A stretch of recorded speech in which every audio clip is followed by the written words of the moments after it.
Conheço o mapa, amor, conheço a história, as salas sitiadas, os teus ombros. Conheço o corpo, amor, conheço o rio, onde se lava a carne que combate, as ciladas, os lagos, os jornais, as árvores, o fogo, a luz total. Conheço, amor, conheço a tua carne e o coração armado da cidade.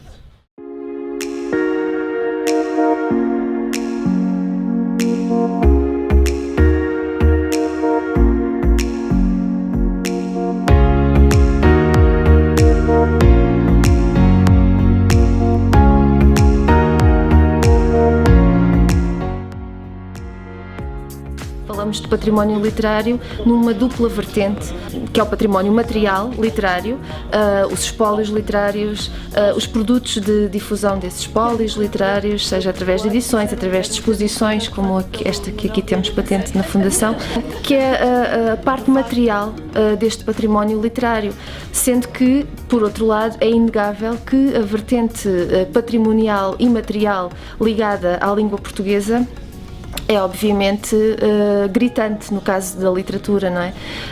Por outro lado, a vertente da literatura patrimonial associa-se mais à literatura de tradição oral, como aqui hoje também foi debatido, apesar de não termos levado muito debate para esta conceptualização, mas é a literatura que vive justamente de transmissão geracional, portanto que vive de uma transmissão patrimonial por essência, por meio e por definição.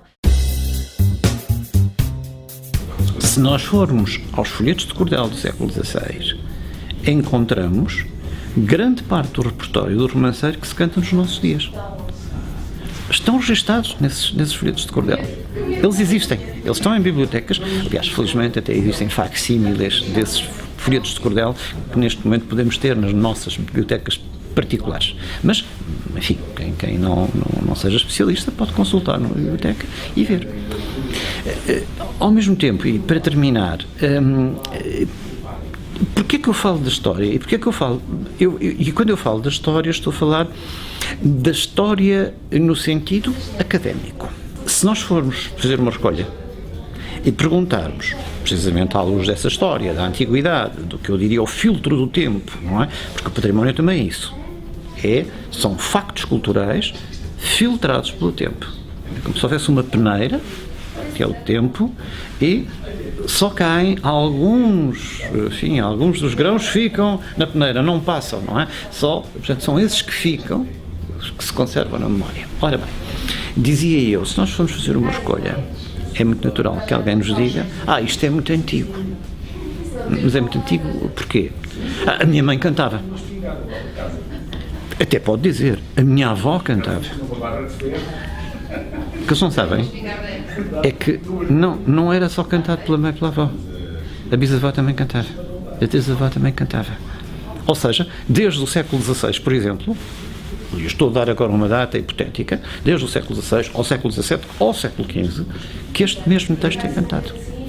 Repito, mais uma vez, com variantes. Há adequações. Às vezes passamos a ter príncipes que sobem de elevador à Câmara da Infanta, ou seja, temos uma atualização, não é? Já não sobe pelas escadas à torre do palácio, já sobe, não é, do elevador, são atualizações, evidentemente, enfim, o tempo proporciona, não é? Mas isso sim é tradição. Pode salvaguardar aquilo que foi dito e dar às pessoas a hipótese de respeitar o suficiente para lhes dar vontade de tornar a transmitir. Porque muitas vezes as coisas morreram ali porque não havia ninguém que tivesse interesse em salvaguardar. E eu não estou a falar na parte das pessoas, de quem fez as recolhas ou de quem trabalhou nas recolhas. Tivemos pessoas fantásticas, uma delas a professora Viegas Guerreiro, não é? Portanto, é impossível de não mencionar, mas muitas vezes não tinham, já eram os filhos ou os netos ou alguém ou com quem cantar. Eu há relativamente pouco tempo tive no Alentejo com uma senhora que de repente contou-me 4 ou 5 ou 6 ou 7 ou 10 romances, versões de romances e de canções narrativas, porque tinha alguém que ouvisse que era eu. Uma coisa é nós, por exemplo, estarmos numa página e saltarmos rapidamente, não é? De página para página, e isso é um inimigo da leitura, porque nós não nos concentramos o tempo suficiente para ler, pensar, integrar o que lemos e ao mesmo tempo refletirmos, não é? E cá está, desenvolvemos uma memória futura que de algum modo vá construir a nossa identidade, e isso é que é de facto a patrimonialização, digamos, do texto e da literatura e enfim, de outros objetos culturais. Portanto, o que eu queria dizer era que o digital é inimigo nesse sentido só. Porque eu acredito firmemente que o tempo que estamos a viver e, por exemplo, as facilidades que a internet nos dá são aspectos positivos e não negativos. Acho que podemos fazer um bom uso da internet, podemos fazer um bom uso do digital, mas temos sempre que ler.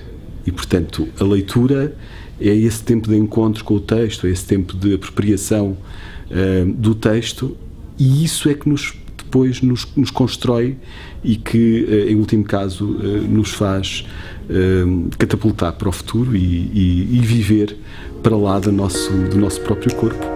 Há um fator muito interessante que é necessário explorar, que tem a ver com a configuração variável e efêmera da literatura de tradição oral, que coincide bastante e que casa bastante bem com a efemeridade e a tal variabilidade que associamos aos meios digitais. Portanto, pegando nesta característica do digital, que é aceite por toda a comunidade que trabalha em torno deste meio, e fazendo a ponte com a tradição oral, há possibilidades de associação futuras do ponto de vista não só da transmissão, mas também do seu estudo. E, portanto, provavelmente surgirão no âmbito das humanidades digitais ferramentas que, trabalhando as possibilidades tecnológicas que o digital oferece, permitirão conhecer muito melhor os meios de difusão, transmissão, criação desta literatura patrimonial.